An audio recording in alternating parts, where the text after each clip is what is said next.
यहाँ सबैलाई नमस्कार।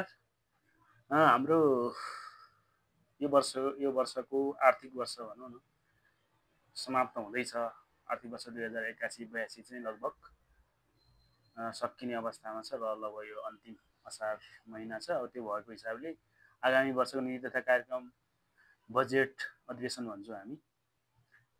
त्यसका लागि स्थानीय तहले चाहिँ सल्लाह सुझाव सङ्कलन कार्यक्रमहरू राखिराखेको छ आजभोलि। अनि त्यसमा पनि विशेष गरेर म आफै व्यक्तिगत रूपमा मैले सल्लाह सुझाव दिनुपर्ने भनेको मेरो चौँदेउली गाउँपालिका र त्यसमा पनि विशेष गरी वडा नम्बर 8 को लागि चाहिँ अझ यो विशेष रहनेछ। वडा नम्बर 8 का साथीहरू र चौँदेउली गाउँपालिकाका सम्पूर्ण साथीहरूले आफूलाई लागेका सल्लाह सुझावहरू अनि अबका दिनहरूमा चाहिँ बजेट के कुरामा हिजो के कुन शीर्षकमा चाहिँ बजेट छुट्याइयो, त्यो बजेटहरू अब छुट्याउनु हुन्छ हुँदैन, बजेट के को आधारमा छुट्याउनुपर्छ भन्ने कुरा चाहिँ सबैभन्दा इम्पोर्टेन्ट छ। त्यो भएर तपाईँहरूले चाहिँ विशेष गरी यो सबैतिर सेयर गरेर तपाईँहरूलाई लागेका सल्लाह सुझावहरू पनि कमेन्ट बक्समा लेख्न सक्नुहुन्छ। अब मैले अलिक भिडियो लामो हुनसक्छ। मैले केही प्रश्नहरू वडा नम्बर 8 को स्थानीय जनप्रतिनिधिलाई केही प्रश्नहरू र त्यसपछि यो वर्षको नीति तथा कार्यक्रम अथवा यो वर्षको बजेट चाहिँ कसरी बन्नुपर्छ, यो बजेट बन्दाखेरि के कुरा चाहिँ पहिलो प्राथमिकता राख्नुपर्छ भन्ने विषयलाई चर्चाको विषय बनाउने छु आज।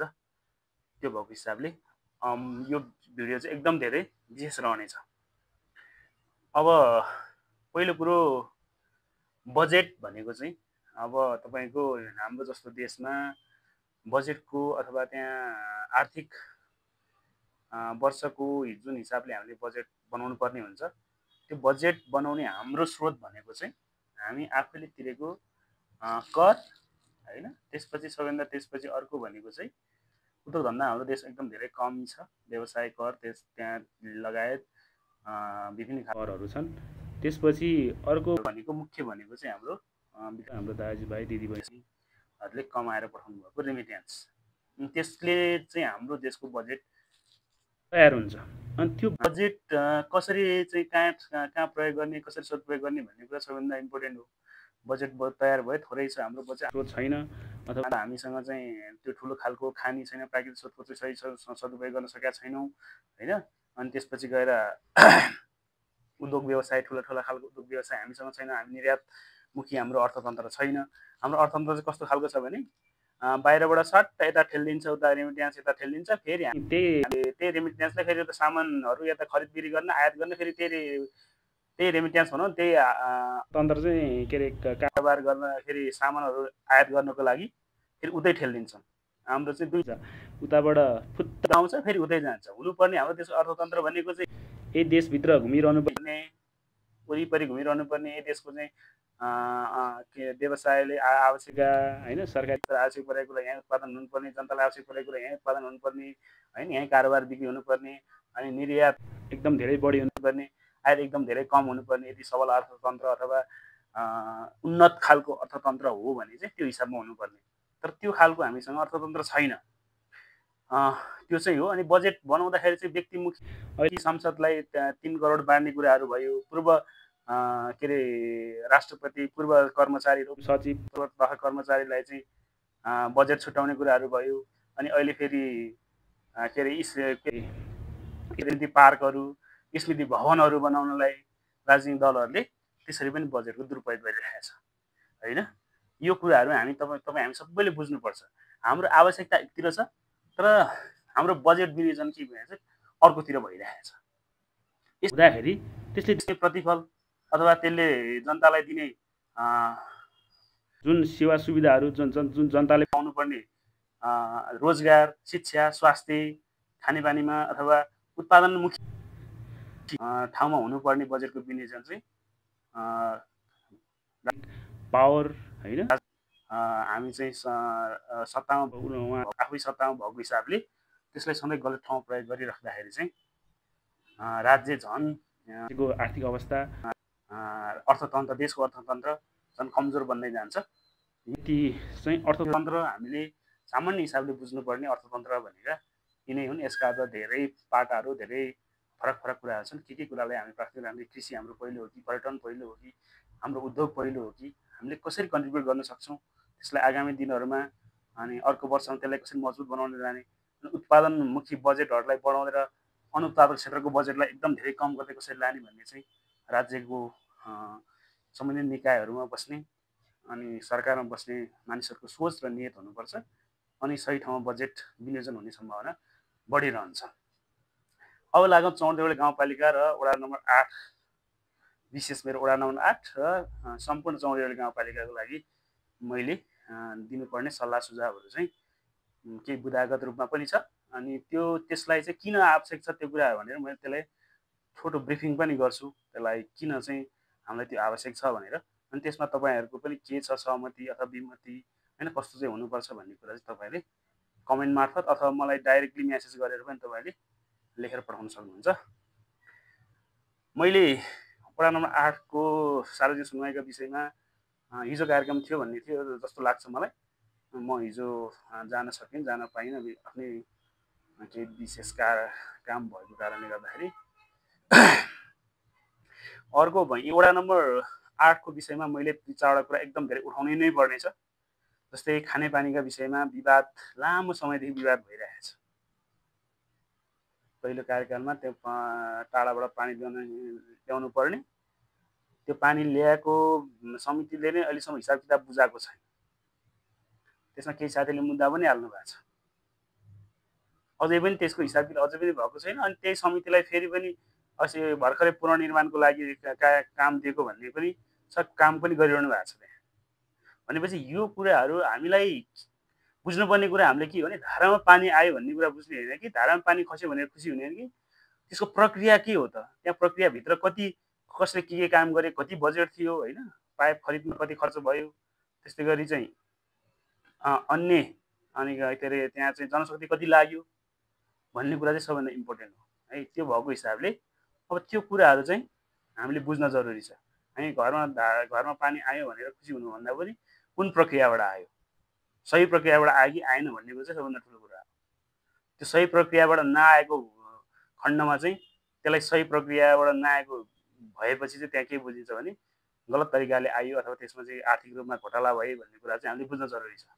हामी घरमा धारामा पानी आयो भनेर खुसी हुने अनि के अरे घर घरमा बिजुली बाल्न पायो भनेर खुसी हुने होइन कि त्यसमा भएका कामहरू कसरी भए, सही ढङ्गबाट भयो कि भएन, नीतिगत ढङ्गले भयो कि नीतिगतलाई मिचेर कार्यविधिलाई मिचेर होइन आर्थिक हिनामिना गरेर भयो भन्ने कुरा चाहिँ हामीले बुझ्न जरुरी छ।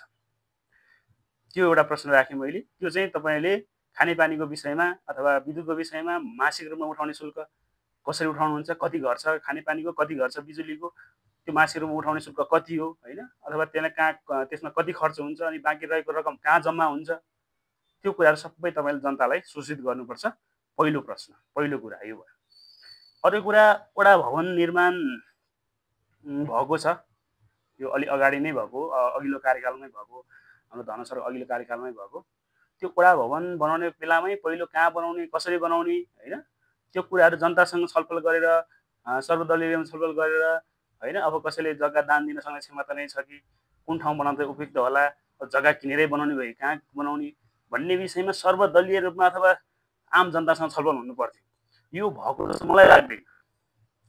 त्यो नभइसकेपछि उहाँहरूले आफ्नो इच्छाले आफ्नो मनमानीले रूपमा चाहिँ वडा कार्यालय बनाउनु हो। अनि अहिले आएर त्यहाँ समस्या के देखिरहनु भएको छ भने त्यसको पनि हिसाब किताब अहिलेसम्म बुझाएको मलाई थाहा छैन, मैले थाहा पाएको छैन। मैले थाहा नपाएको भएर तपाईँले थाहा पाउनु भएको छ भने तपाईँले भन्नु होला। अनि अहिले त्यहाँ तपाईँको के गरिरहनु भएको छ भने अब चाहिँ त्यहाँ घर आँगनबाट बाटो नदिने भनेर त्यस्तो ठाउँमा चाहिँ लगेर तपाईँको चाहिँ के अरे ग्याबिङ वाल लाएर जालीमा ढुङ्गा भरेर वाल लाएर चाहिँ रोड वडा कार्यालयमा लाने रोड बनाउँदै हुनुहुन्छ उहाँहरूले।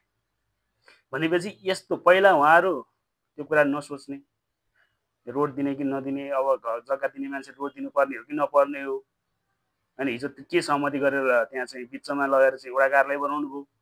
अनि अहिले फेरि रोड नदिने भएपछि एक्स्ट्रा जनताको करबाट तिरेको बजेट चाहिँ तपाईँको त्यसरी गलत ढङ्गबाट प्रयोग गरेर चाहिँ बाटो वडा कार्यालय लाने बाटो जालीमा ढुङ्गा भरेर वाल लाएर लाँदै हुनुहुन्छ भने चाहिँ यो पनि गलत छ, यो गर्न पाइँदैन। अनि जग्गा खरिदका प्रक्रियाहरू के हुन् हैन, निर्माणमा कति खर्च भए भन्ने कुरा आम जनतालाई चाहिँ सार्वजनिक गर्नुपर्छ। यो पनि गर्नुभएको जस्तो मलाई लाग्दैन। अर्को विषय छ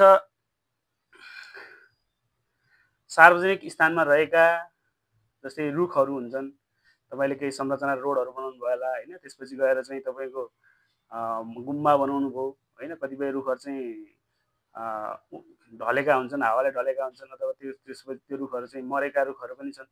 त्यो रुखहरूलाई बेच्ने प्रक्रिया के हो, त्यो रुखहरू बेचेर तपाईँले त्यो पैसालाई कहाँ सङ्कलन गर्नुभयो हैन, केमा खर्च गर्नुभयो हैन, त्यो कुराहरू पनि आम जनतालाई सूचित गर्नुपर्छ। यो एकदमै धेरै महत्त्वपूर्ण छ।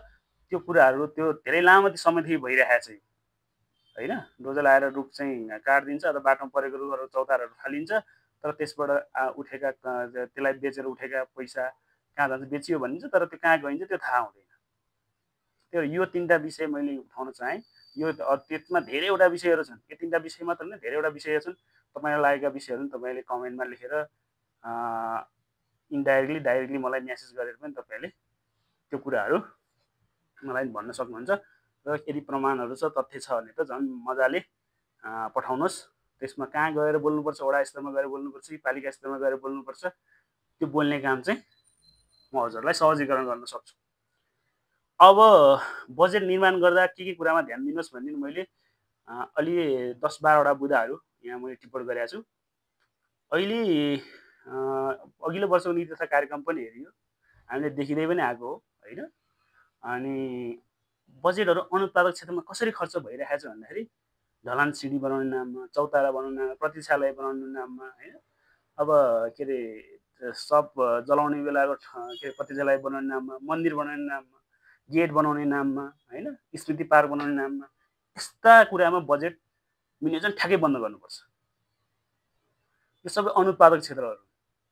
यदि यो क्षेत्रमा तपाईँ यो क्षेत्रमा विकास गर्न चाहनुहुन्छ, मन्दिर बनाउन चाहनुहुन्छ, स्मृति पार्क बनाउन चाहनुहुन्छ, गेट बनाउन चाहनुहुन्छ भने यो कुरामा चाहिँ आम जनतालाई सम्मान गरेर जसले जुन समूह अथवा लक्षित समूहलाई आवश्यक पर्ने हो त्यो लक्षित समूहलाई पनि सामाजिक जीवन वहन गर्ने ठाउँ सिर्जना गरिदिनु पर्यो नि हैन। त्यस्तो कुरामा बजेट छुट्याएर चाहिँ अनि तपाईँ त्यहाँ गाउँमा चाहिँ बेरोजगारी छ, रोजगारीको अवस्था सिर्जना गर्न सकिरहेको छैन, अनि त्यस्ता कुरामा बजेट सिर्काएर त्यो त क्षणिक भयो नि त। दीर्घकालीन रूपमा चाहिँ भोलि त्यही ठाउँमा बस्नुपर्ने अवस्था भयो, त्यही ठाउँमा चाहिँ रोजगार सिर्जना गर्ने हो भने त उत्पादनमूलक क्षेत्रमा बजेट बिजिनेस गर्नु पर्यो हैन। यदि ढलान सिडी आवश्यक नै छ भने कहाँनिर मात्र आवश्यक छ र, आवश्यक भएको ठाउँमा ढुङ्गा ओछ्याइदिने, जहाँ मान्छे हिँड्नै नसक्ने अवस्था छ भने त्यो ठाउँमा त ढुङ्गा ओछ्याइदिने।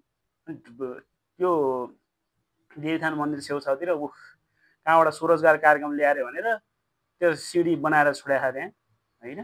त्यसको न युज छ न के छ, मन्दिर जाने ठाउँमा ल सिडी।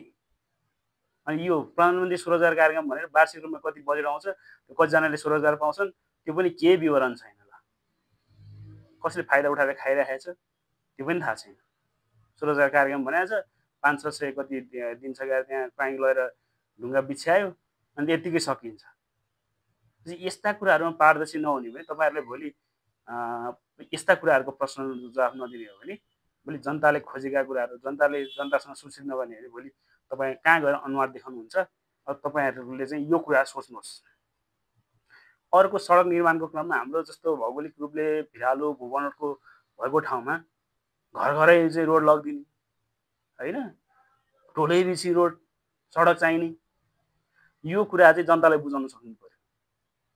आवश्यकता कति छ त त्यो रोड लगेपछि त्यहाँ रोडबाट केही कुरा फर्किन्छ कि रोडै मात्र जान्छ त्यहाँ हैन। तत्काललाई त्यो आवश्यकता पनि हेर्नु पर्यो सडक निर्माण गर्दै गर्दाखेरि। अनि हामीहरू जस्तो भिरालो जग्गा जहाँ चाहिँ बाढी पहिरो गइरहने ठाउँमा अनि घर घरै रोड लाने गर्न थालिसकेपछि विगतको वर्षमा देखिहाल्नु हो, त्यही रोडको कारणले गर्दाखेरि आज कमाइ खाने खेतहरू आज बगरमा परिणत भएको छ। एउटा कारण त त्यो पनि हो नि त, होला अरू कारण पनि होला, तर एउटा मुख्य कारण त त्यो पनि हो हैन।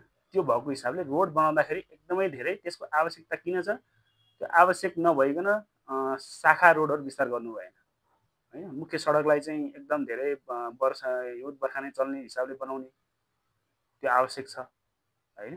तर त्यो बाहेकका शाखा रोड शाखा सडकहरूलाई चाहिँ आवश्यक छ कि छैन, र आवश्यक भयो भने भोलि त्यो ठाउँमा रोड लाँदै गर्दाखेरि त्यसले ल्याउने चाहिँ समस्याहरू के हो, त्यो समस्या ठेक्न सक्ने खालको हुने कि त्यसले गर्दा कुनै बस्ती नै जोखिममा पर्ने हो कि होइन, त्यो कुराहरू चाहिँ एकदम धेरै तपाईँहरूले त्यो कुरालाई एकदम ध्यानमा राख्नु जरुरी छ। अर्को कुरा छ विगतमा भएका सिप विकासका लागि भनेर होइन, अभिमुखन कार्यक्रम भनेर सामाजिक क्षेत्रमा भनौँ न, मान्छेको सामाजिक विकासका लागि गरिने खर्चहरू, बजेट विनियोजनहरू हुनुपर्छ यो।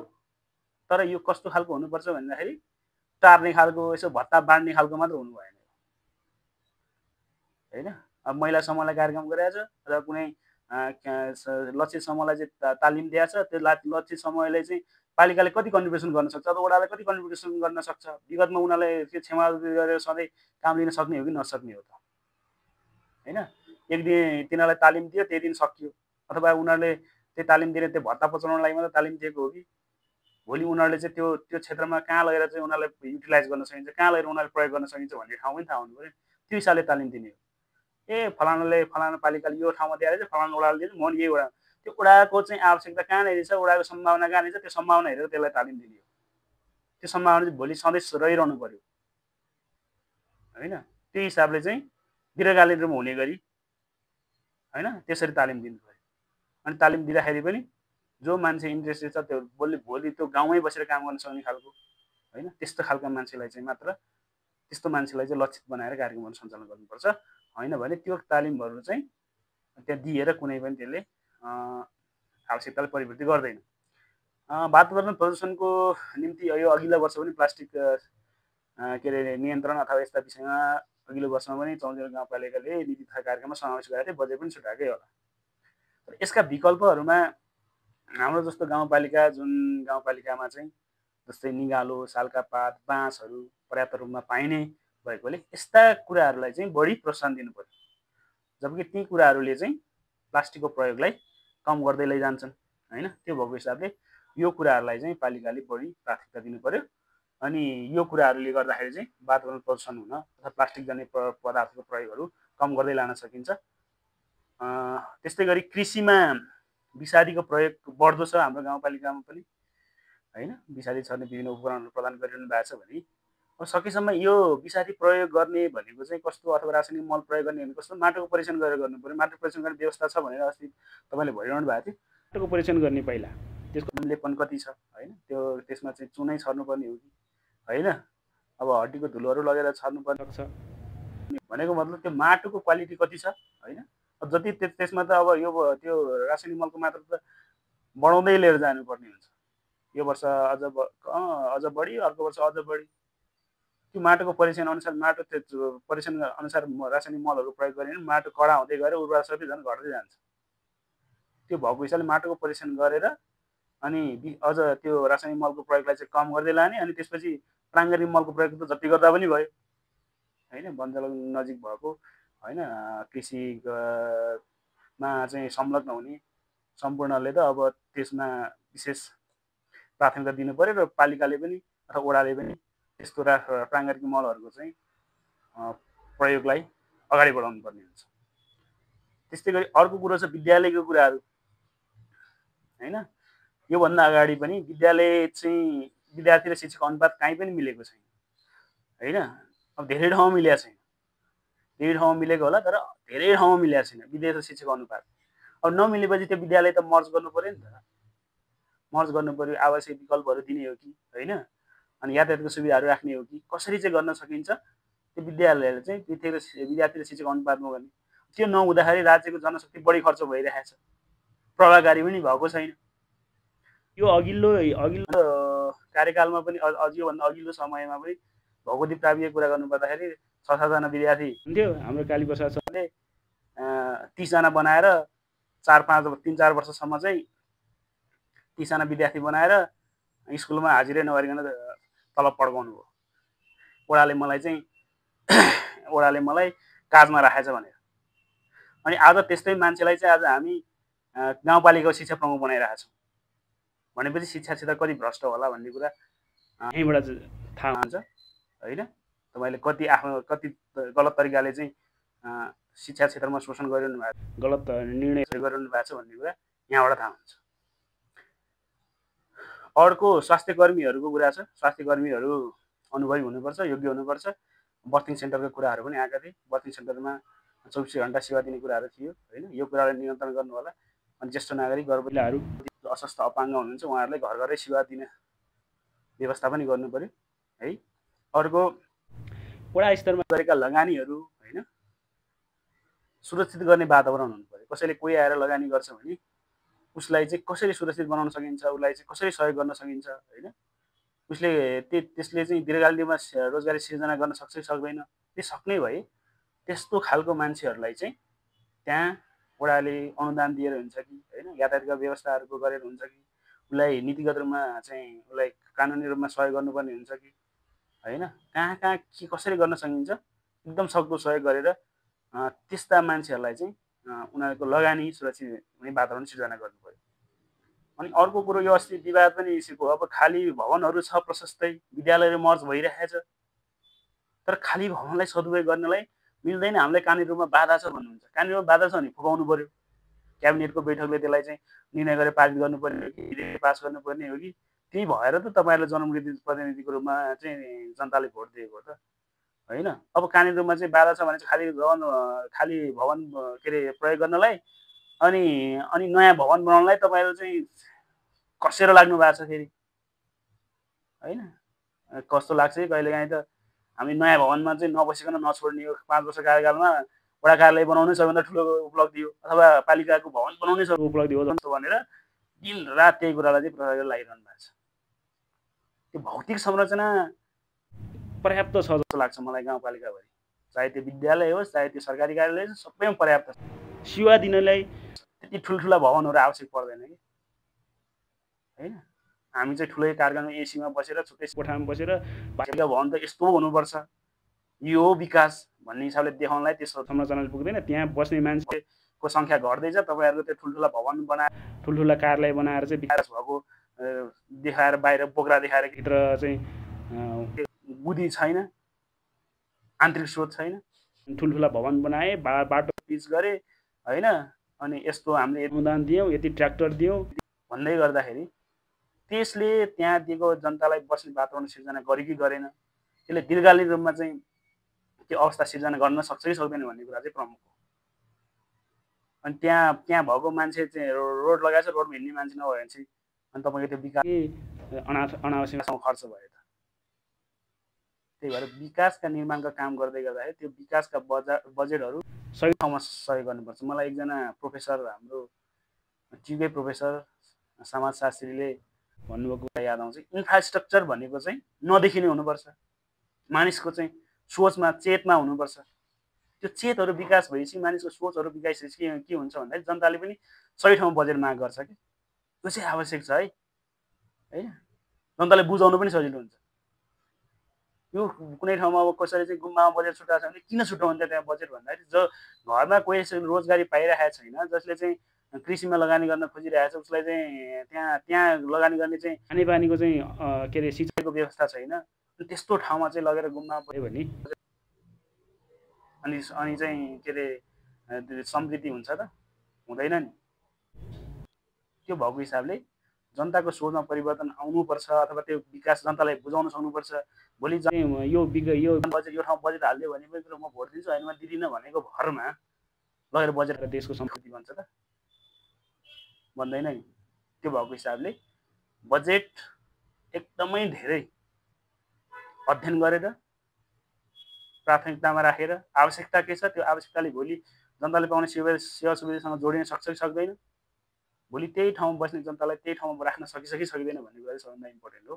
त्यो भएर त्यो कुराहरूलाई एकदमै धेरै तपाईँहरूले मध्यनजर गर्नु होला भन्ने मेरो गर्नुहुन्छ भन्ने मेरो एकदम धेरै आशा छ। अनि विशेष गरी यो वडा पालिकाले सङ्कलन गर्ने राजस्वहरू करहरू विभिन्न खालका रूपमा तपाईँले सङ्कलन गर्नुहुन्छ, यो कुरालाई डिजिटलाइज गर्नु पर्यो, यो कुरालाई सार्वजनिक गर्नु पर्यो। यो के अरे घरबाल कर्म यति उठ्यो अथवा व्यवसाय कर्म यति उठ्यो होइन, महसुल कर्म यति उठ्यो होइन, अथवा के अरे के छ अब त्यो के अरे पालिकाले उठाउन सक्ने करहरू, कसैले 9 लाख उठाएको छ भने 4 लाख उठाएको, कसैले 2 लाख उठाएको छ भने अस्ति पालिका सार्वजनिक समयमा तपाईँहरूले गर्नुभएको थियो भने त्यो कुराहरू सबै प्रभावकारी रूपमा सबै जनताले आम जनताले थाहा रूपमा सजिलै पहुँचमा पुग्ने हिसाबले त्यो विवरणलाई सङ्कलन गर्नु पर्यो भन्ने अर्को छ।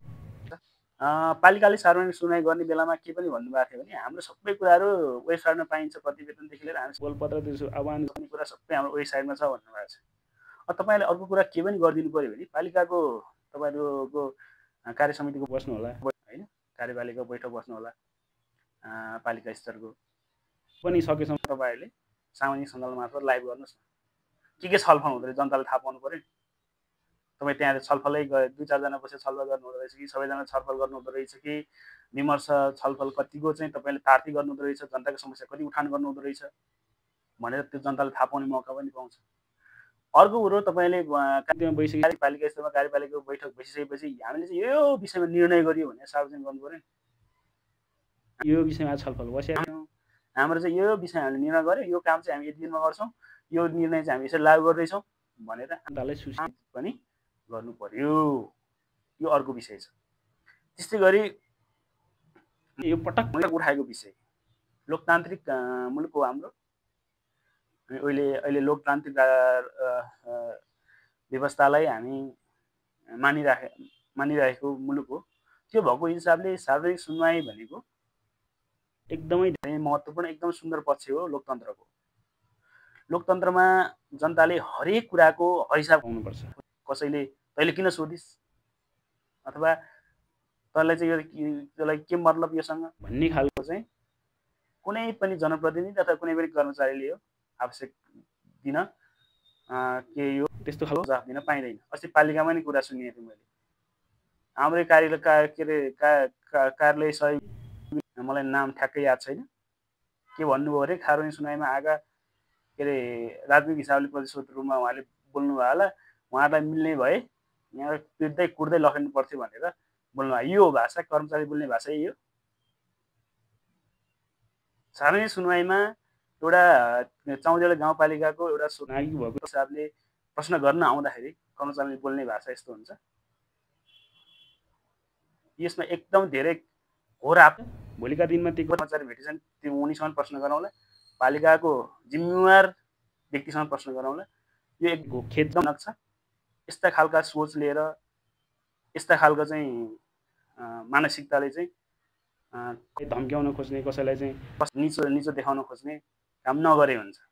अर्को कुरा मैले पालिका प्रशासनिक अधिकारीको कुरा त त्यही दिन उठाएको थिएँ उहाँहरूको कमेन्टको विषयमा, र कुनै कर्मचारीले र साधारण व्यक्तिलाई त्यो हिसाबले कमेन्ट गर्न पाउनुहुन्न। उहाँले त्यो कुरामा मैले उहाँसँग प्रश्न गरिसकेको थिएँ, यसलाई थप चर्चा नगरौँ होला।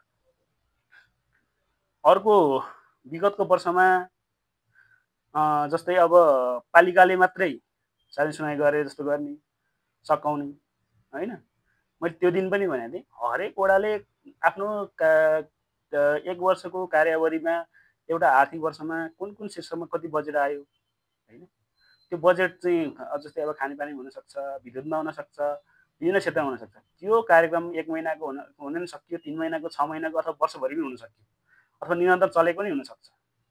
कति काम भयो, कति चाहिँ काम हुन बाँकी छ भन्ने कुरा यो सबै हरेक परियोजना सकेपछि हरेक परियोजना सकिने बित्तिकै ल हामीले चाहिँ यसरी काम गऱ्यौँ भनेर उपभोक्ता समिति अथवा त्यहाँको को हो त उपभोक्ता होइन, त्यहाँको लक्षित वर्ग को हो त स्टेक होल्डर्स, ती सबैलाई चाहिँ बोलाएर हामीले यो सिस्टम यसरी खर्च गऱ्यौँ, यसरी काम भयो, यो काम चाहिँ यसरी सकिएको छ, यसरी सम्पन्न भएको छ भनेर हरेक परियोजनाको जानकारी दिनुपर्छ। अनि आर्थिक वर्षको अन्त्यमा त त्यसलाई मोटामोटी रूपमा सार्वजनिक गर्ने कुरा मात्रै हो। तर परियोजना विषय नै सार्वजनिक सुनवाई चाहिँ अति आवश्यक छ। यो गर्न सक्नुहुन्न भने तपाईँहरूको मिलेमतो अथवा तपाईँहरूको हिनामिना प्रष्ट छ भनेर देखिन्छ। यो कुरामा एकदम धेरै सचेत रहनु होला। अबको दिनमा यतिकै गलत गर्नेहरूलाई पनि काँधमा हालेर हिँड्ने साथीहरू चाहिँ अब यो खालका प्रश्नहरू गर्न सिक्नु पर्यो। यो खालका प्रश्नहरू वडा स्तरबाट केन्द्रीय स्तरसम्म नै आवश्यक छ। ल यही विषयहरू अब यही कुराहरू भयो होइन। अब बजेटका कुराहरूमा मैले अझ तपाईँहरूलाई केही लागेको छ अथवा मसँग जोडिनु भएका अथवा पालिकाका साथीहरूलाई होइन, वडाका साथीहरूलाई के थप कुराहरू चाहिँ यो पनि भइदिए हुन्थ्यो भन्ने लाग्छ भने त्यो चाहिँ तपाईँहरूले कमेन्टमा अथवा मलाई डाइरेक्टली मेसेज गरेर पनि तपाईँहरूले मेन्सन गर्न सक्नुहुनेछ। अनि अर्को भनेको हाम्रो जस्तो देश जहाँ बजेट एकदम धेरै कम हुन्छ, त्यो पनि रेमिट्यान्स र सामान्य करहरूमा निर्भरता रहने भएकोले बजेटको एकदमै धेरै अधिकतम सदुपयोग हुनुपर्छ। जुन शीर्षकमा जति बजेट चाहिँ विनियोजन भएको त्यो बजेटको 100% खर्च हुनुपर्छ। त्यो 100% खर्च भएन, बिचौलियाले खाने, कमिसन खाने, भ्रष्टाचार गर्ने हो भने त्यो एउटा काम बन्न वर्षौँ लाग्छ। अनि एउटा काम गर्न वर्षौँ लागेपछि अनि समृद्धि कहाँबाट भयो? समृद्धि भनेको त समयमा, अथवा म त भन्छु कुनै कुरा समृद्धि नै परिवर्तन भएको चाहिँ रातोरात हुनुपर्छ। कसैले भनिरहनु भएको थियो मोबाइल आएको चाहिँ समृद्धि हो अरे। यो समयसँगै आएको परिवर्तन हो। हिजो बाबुबाजेको पालामा चिठी लेख्नु पर्थ्यो होला, त्यो पनि कति गाह्रो थियो होइन। बिस्तारै चिठीको चलन आयो, बिस्तारै फोनको कुराहरू आयो, फोनपछि बिस्तारै हातमा पुग्ने फोनहरू आयो होइन। त्यसपछि अहिले इन्टरनेटको जमानामा भिडियो कलहरू आइरहेछ। एउटा इक्जाम्पल दिएको मैले। भनेको समयसँगै हुने विकासलाई विकास मान्न तयार हुँदैन। राज्यले के गरिरहेछ अथवा वडा स्तरीय स्थानीय जनप्रतिनिधिले के गरिराखेको चाहिँ के छ भन्दाखेरि, मलाई एउटा कथा याद आउँछ, हिटलरको सँग रिलेटेड छ यो।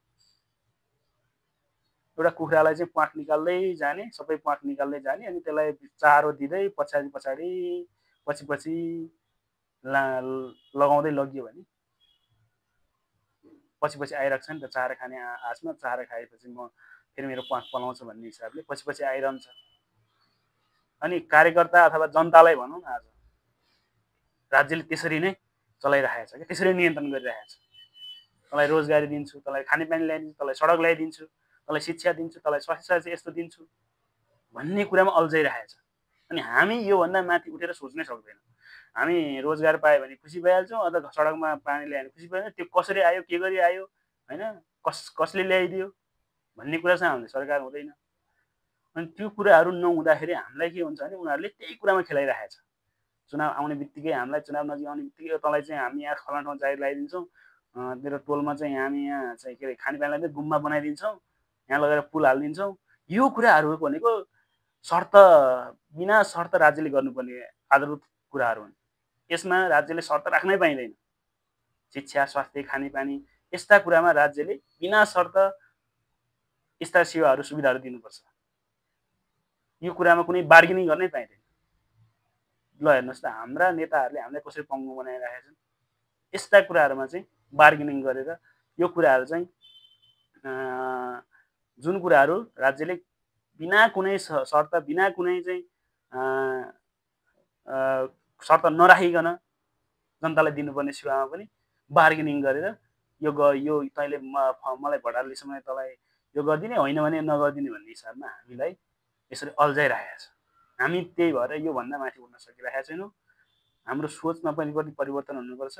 अनि त्यो सोचमा आएको परिवर्तन कतै अन्याय भइरहेको छ, कतै चाहिँ गलत काम भइरहेको छ भने प्रश्न गर्न सक्ने, र प्रश्नको गर्ने मात्रै होइन कि तर प्रश्नको चाहिँ सम्बोधन भयो कि भएन प्रश्न गरिराख्ने, अनि त्यो त्यहाँ निकायमा बस्ने मान्छे चाहिँ त्यसलाई टाढिराख्ने, तात्विक कुराहरू, प्रश्न प्रमाणहरू नदिने हो भने भोलिका दिनमा त्यस्ता मान्छेलाई काँधमा बोकेर नहिँड्नु होला।